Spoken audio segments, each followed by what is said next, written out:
Ölkədə turizmin inkişafı üçün müəyyən tədbirlər həyata keçirilir. Xarici ölkələrin təcrübələri öyrənilir. Tanıtım çarxları çəkilir. Bir sözlə böyük vəsaitlər tələb edən layihələr həyata keçirilir. Amma bəzən xırda nüanslar gözdən qaçır və turizmin inkişafı istiqamətində aparılan təbliğata kölgə salır. Məsələn, Xəzərin hasarlanması kimi. Qarşıda yay gəlir, bilirsiniz. Yerli sakinlər və turistlər çimərlik kənarında yer tapsalar, istirahətini edə biləcəklər, əgər yer tapsalar. İlkin Kərimov bu mövzuda araşdırma aparıb izləyək. Xəzərin sahilinə elə sədd çəkiblər ki, sanki düşməndən qorunmaq üçün istehkam qurublar. Hər hasarın o tayında da alınmaz qala. Dənizi öz mal mülkü kimi özəlləşdirənlər onun xalqa məxsusluğunu unudublar. Xəzərdən gələn neft sərvəti bitdi. Bu sahəni qeyri-neft sektoruna çevirmək üçün turizmi inkişaf etdirməliyik. Bu barədə çox danışılır, daha çox turist cəlb eləyək və s. Gəlin özümüzü bir anlıq qoyaq o turistin yerinə. Bakını dənizə görə tanıyırlar. Amma real tanışlıq imkanları varmı?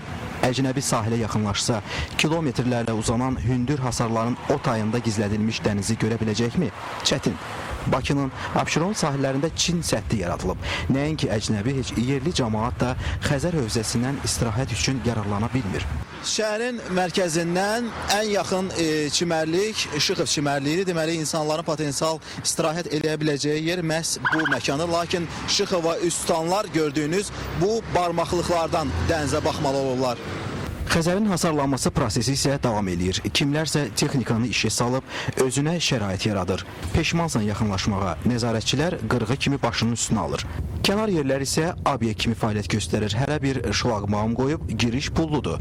Fərqi yoxdur, sən içəridə o xidmətlərdən yararlanacaqsan ya yox. Pulsuz çimərliklər isə yox səviyyəsində, infrastruktur sıfır. Dincəlmək istəsəniz sizə yaxınlaşıb deyəcəklər ki, buranın da sahibi var. Gəlin problemə digər bir mənzərədən nəzər salaq. Vəziyyəti dənizdən müşahidə imkanı əldə etdik. Budur Bakının sahil mənzərəsi.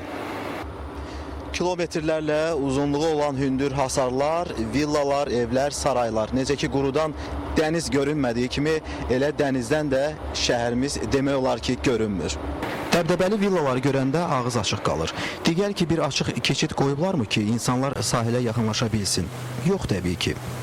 O ki, qaldı əhali üçün ödənişsiz çimərliklərə. Onu əlbət ki, şəhər və rayon icra hakimiyyətləri tənzimləməlidirlər və yaxud ola bilər ki, bələdiyyələr tərəfindən bu tənzimlənsin. Yəni, təbii ki, pulsuz da, ödənişsiz də çimərliklər mövcud olmalıdırlar. Hələ mərhum Prezident Heydər Əliyev 20 il əvvəl Xəzərin hasarlanmasının, zəbt olunmasının qarşısını almaq üçün sərəncam imzalamışdı. 150-200 metrlik zolaq müəyyənləşdirilmişdi.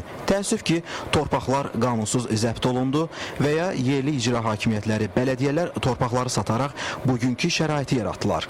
Milli Məclisdə isə Xəzərin mühafizə zolağının müəyyən edilməsinə bir qədər də dırnaqarası humanist yanaşdılar. Mühafizə zolağı 20-50 metrədək azaldıldı. Bu məsələ bəzi deputatların ciddi narazılığına səbəb olmuşdu. Lakin qanun keçdi.